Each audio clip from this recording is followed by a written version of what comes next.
एक मलेच्छ, एक भील, चंडाल भी भगवान के साथ एक नियम लेता है और स्वर्ग का अधिकारी बन जाता है।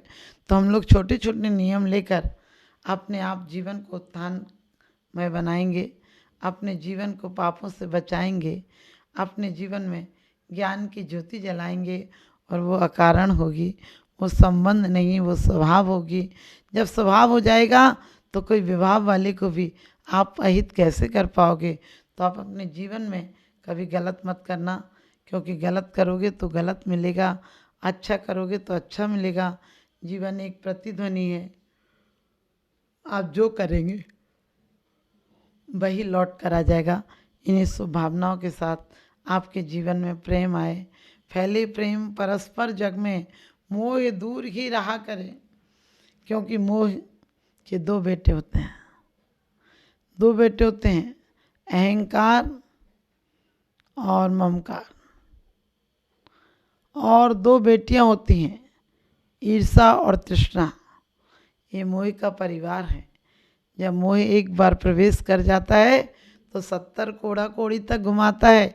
कभी पापियों को देखकर ये मत सोचना कि पापी सुखी हैं, अरे जिन्हें मरना है, गिरना है, बहुत दिनों तक नरकों में सड़ना है, वो देखने में तो अच्छे लगते हैं, वो कागज़ के फूल हैं, वो लकड़ी की नाव नहीं पत्थर की नाव है, तुम्हें भी डुबाएगी। आपने देखा मरने के बाद कोई भी सलाह नहीं देता है कि इन्हें रहने दो, उन्हें बांध बूंद कर आकर जला देते हैं ताकि उसे पहचान हो जाए, बाद के लोगों को ज्ञात हो जाए कि ज़िंदगी को चिंता में मत चिंतन में गुजारना, तुम्हारी ज़िंदगी भी परमात्मा हो जाएगी। हमें छोटी सी ज़िंदगी परमात्मा बनने के लिए मिली है, इसको पत्थर दिल बनकर मत गुजार देना। तुम खाने बैठो तो ये देखो कहीं कोई भूखा तो नहीं है, तुम कहीं जा रहे हो तो सोचो कोई मजबूर तो नहीं है जो तीर्थ यात्रा पर नहीं जा पा रहा है। लेकिन अभी आपने देखा होगा, आप गरीबों से बोलते हैं तो बिल्कुल उपेक्षाओं से बोलते हैं, आप गरीबों से बोलते हैं तो बिल्कुल तिरस्कार की भाषा में बोलते हैं। अरे वो भी कभी इंसान है। जब एक मिट्टी, ज़मीन की मिट्टी भी जब हवा चलती तुम्हारे सिर पर बैठ जाती है तो पता नहीं जीवन में बदल जाती है। जब किस्मत न कोई साथ देता है, जिसे अपना समझते हैं वही दुत्कार देता है, तो आपको दुत्कार नहीं, आपको प्यार मिले, आपका जीवन प्यारमय बने। जैसा कि कहा था कि मोह दूर ही रहा करे, अप्रिय कटुक कठोर शब्द नहीं कोई मुख से कहा करे। हम कोई अप्रिय शब्द, कठोर शब्द, अभद्र शब्द और किसी को चुभने वाले शब्दों का प्रयोग नहीं करें। हम अपनी जुबान से सिर्फ जिनवाणी के गीत गाएं, उन तीर्थंकरों के गुणगान करें जो हम एक दिन पावन बना देंगे। आप सबका जीवन पावनमय हो। इन्हीं शुभ भावनाओं के साथ बोलिए आदिनाथ भगवान की जय। तप करते यौवन गयो, तप करते यौवन गयो, द्रव्य गयो मुनिदान, प्राण गए संन्यास में, तीनों गए न जान। तप से निर्जरा होती है, तप से मोक्ष मार्ग प्रशस्त होता है। तप 12 प्रकार का होता है। लोग तप को करते हैं लेकिन बहिरंग से करते हैं, जबकि तप अंतरंग से हो तो बहिरंग शुद्ध हो जाता है। तप बाहर से भी किए जाएं तो भी अंदर शुद्ध हो जाता है, लेकिन हम तपों को अपने अनुसार बदल लेते हैं। तप के अनुसार हम स्वयं को नहीं बदलते हैं, हम अपनी इच्छाओं के अनुसार तप को बदल लेते हैं। हम अनशन उनुदर व्रत परिसंख्यान रस परित्याग विविक्त सयासन काय क्लेश आदि करते हैं, लेकिन वो आत्म विशुद्धि के लिए नहीं।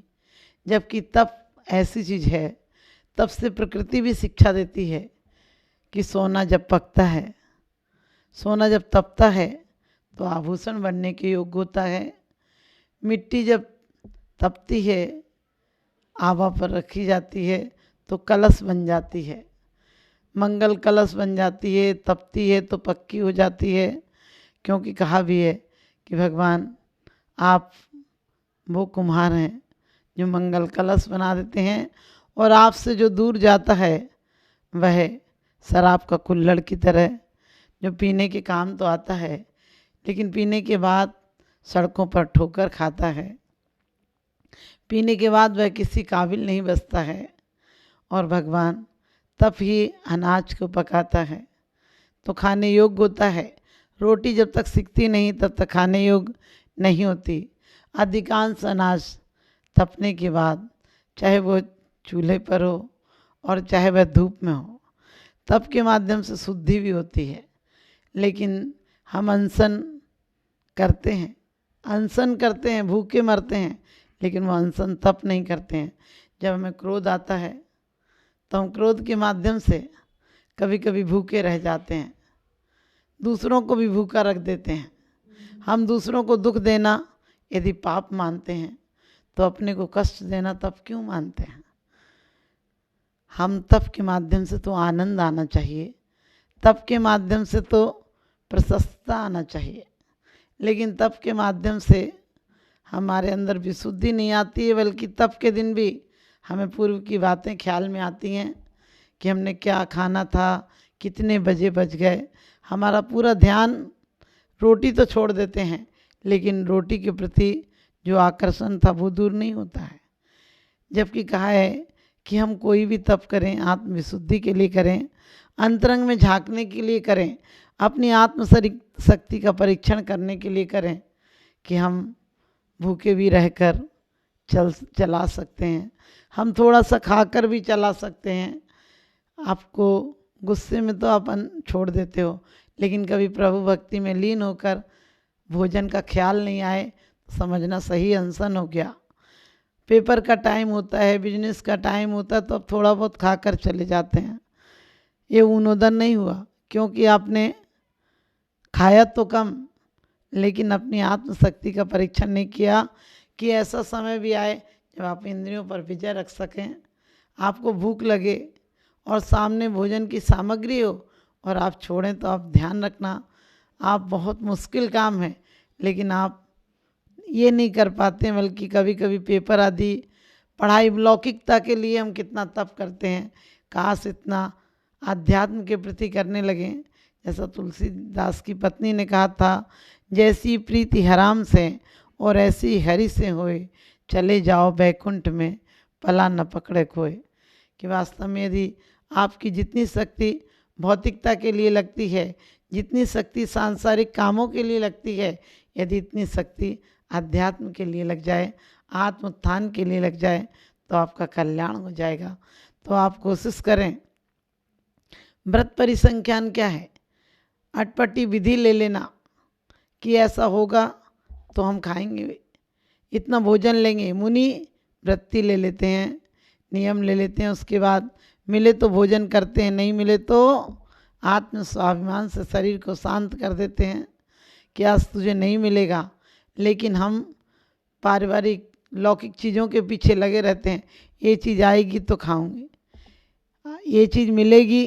क्योंकि आप ये मत सोचना कि लोग आत्महत्या इसलिए कर लेते हैं कि वो ज़िंदगी से उब गए।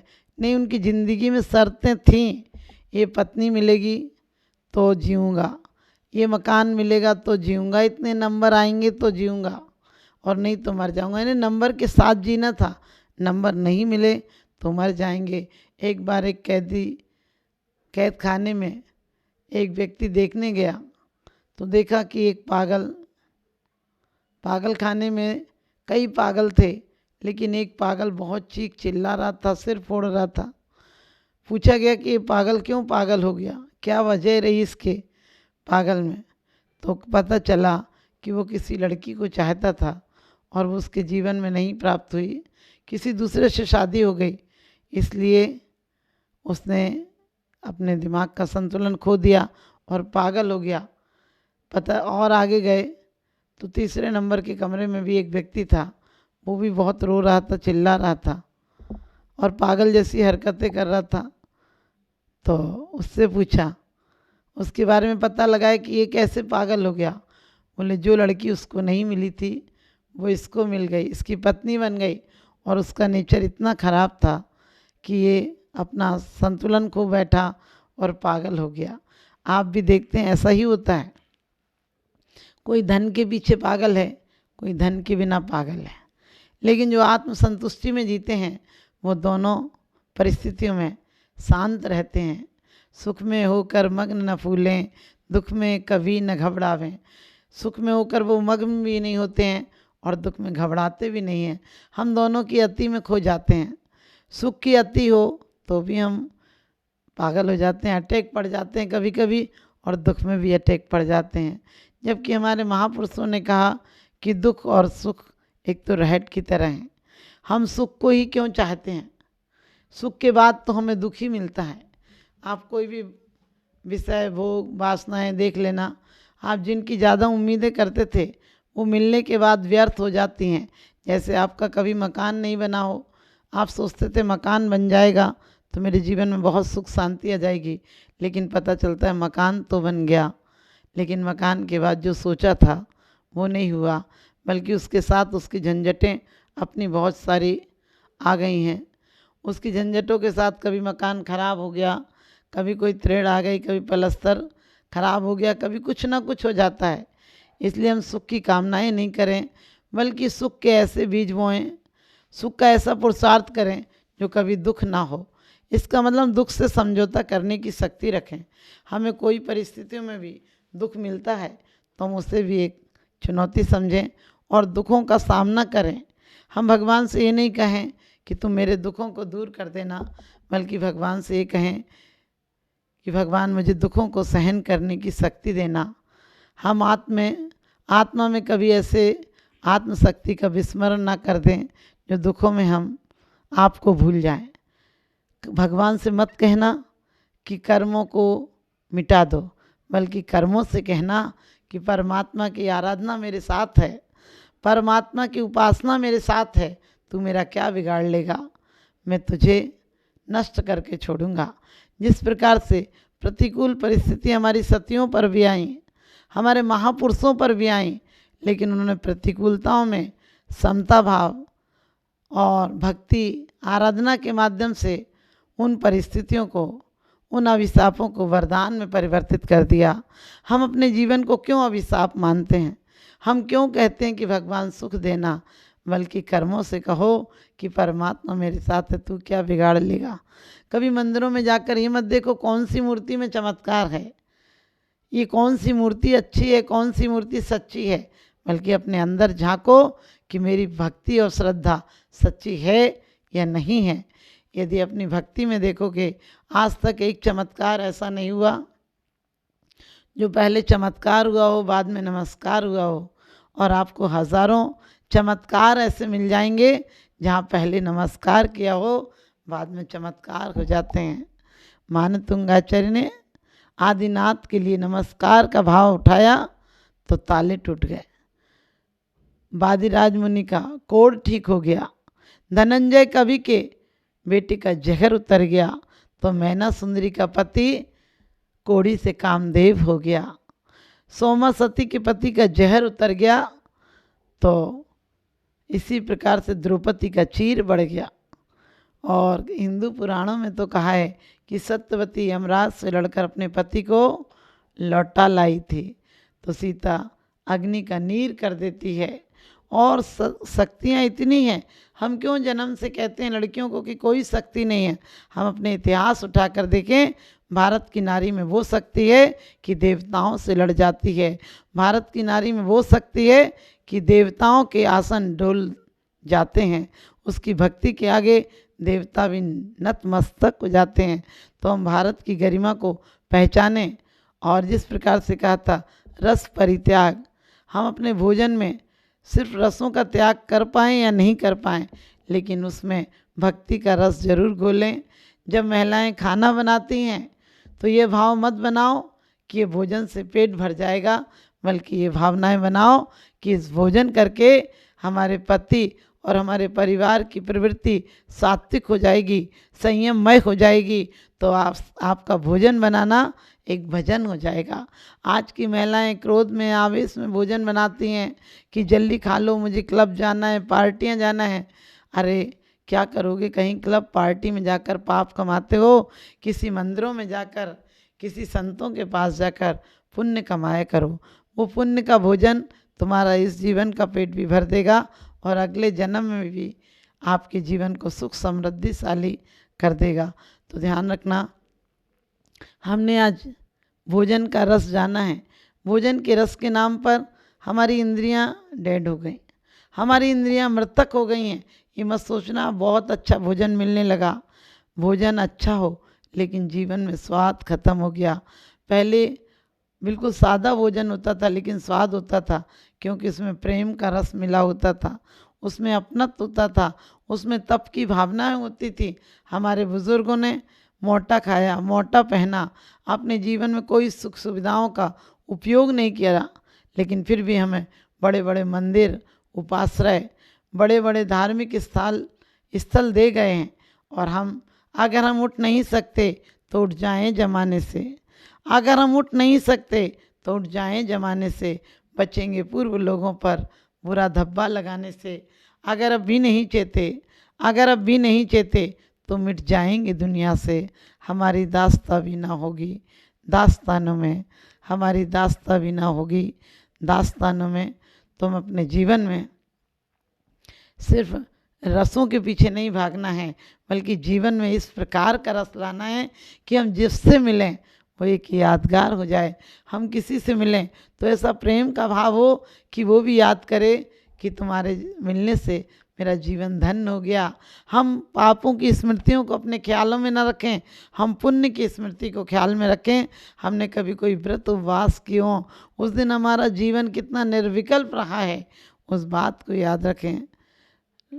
रस परित्याग का मतलब है, आज हमें डॉक्टर यदि कह देता है कि आपको नमक नहीं खाना, बीपी हाई है, घी नहीं खाना, कि आपको हार्ट पेशेंट हो तो घी नहीं खाना, शुगर पेशेंट है तो आपको चीनी नहीं खाना, हम छोड़ देते हैं। लेकिन हमारे आचार्यों ने पहले से ही कहा कि शरीर का संतुलन बनाना है तो रसों का परित्याग करना, अपने जीवन में स्वाभिमानी वृत्ति बनाना, भोजन के पीछे मत भागना, भोजन तुम्हारे पीछे भागे। संतों के पीछे भोजन भागता है और रागी भोजन के पीछे भागता है। हम कब खाते हैं, क्या खाते हैं, कहाँ खाते हैं, इसका हमें विवेक नहीं रहता है। लेकिन हम किन भावों से खाएं।